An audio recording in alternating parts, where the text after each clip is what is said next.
Professeur Germain Tchibambé, merci de nous accorder cet entretien sur Kyondo Radio-Télévision.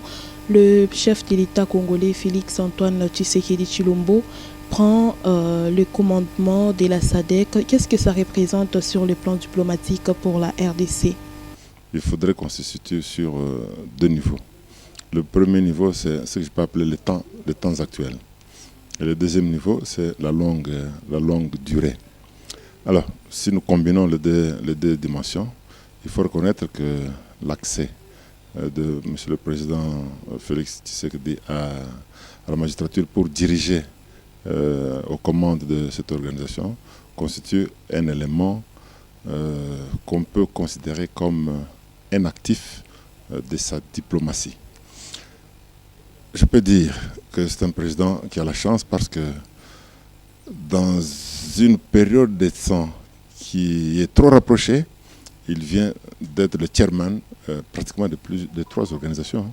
Il a d'abord dirigé l'Union africaine, il a été le chairman de l'Union africaine, il a dirigé comme chairman la CAC et maintenant il prend la commande de la SADC.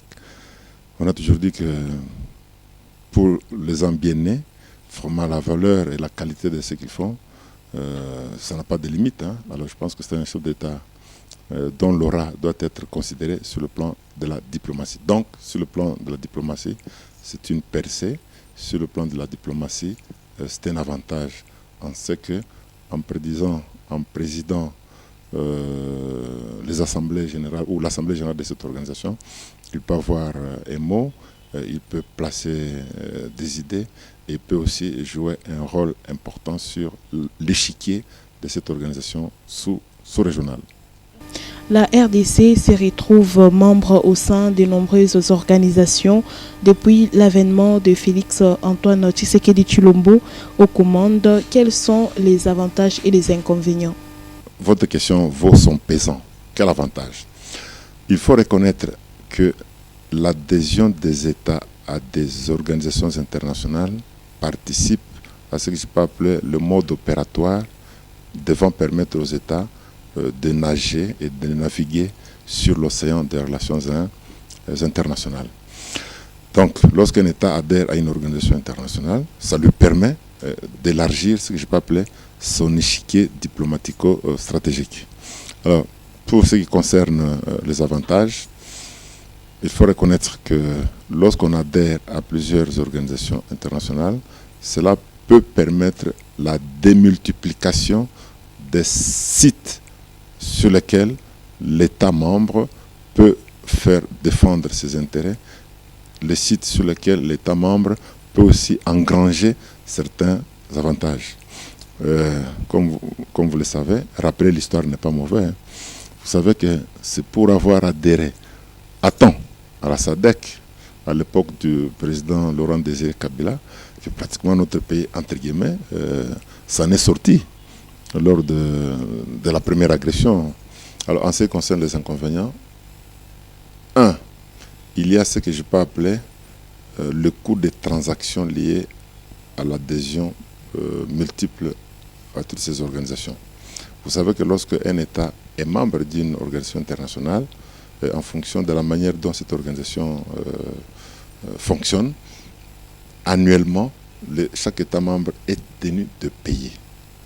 Alors, la question, c'est est-ce qu'en adhérant à toutes ces organisations, la République démocratique du Congo est capable et à jour de ses cotisations? Évidemment, comme chercheur en relations internationales, je sais qu'au niveau, par exemple, de nos cotisations au sein de l'Union africaine, il y avait des problèmes dans le passé. Est-ce qu'on les a apurés? Et pour finir avec vous, quels sont les défis et perspectives pour la République démocratique du Congo en étant aux commandes de la SADC? Il faut considérer que les défis sont énormes parce que le président de la RDC prend le chairmanship de la SADC au moment où notre pays a des problèmes réels d'instabilité, d'insécurité venant de certains pays voisins, limitrophes, bien connus. Évidemment, ça peut être un défi en ce que, avec sa position, comme tiers, il peut le résoudre, il peut le poser, mais il peut aussi, à un moment donné, avoir des problèmes. Il faut considérer que le président de la RDC prend le chairmanship de la SADC au moment où notre pays a des problèmes réels d'instabilité, d'insécurité venant de certains pays voisins, limitrophes, bien connus. Évidemment, ça peut être un défi en ce que, avec sa position comme tiers, il peut de manière à ce que la SADC puisse déjà prendre part à la résolution de cela. J'ai appris par exemple qu'il y a certains États qui seraient prêts à l'appuyer. On a cité le Malawi, qui serait prêt à l'appuyer. Même ce matin, on a encore félicité le sang sud-africain qui coulerait sur notre sol. Donc ça, c'est le premier défi. Mais le grand défi, c'est comment, en étant président, chairman de la SADC, il peut, au niveau de la politique nationale, intégrer cette dimension de l'agro-industrie, qui est le thème même de sa mandature. Vous savez que notre pays a des problèmes très sérieux sur le plan alimentaire. Nous sommes dépendants. Je dis par exemple que toutes nos provinces frontalières basculent dans les relations économiques en dépendant des pays limitrophes.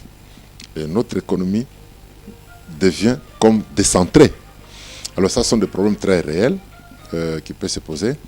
Mais notre défi, c'est, vous savez, notre pays est composé de plus de 100 millions d'habitants. La propension des Congolais, c'est chercher à voyager. Professeur Germain Tshibambe, merci d'avoir répondu à toutes nos questions sur la télévision de la culture.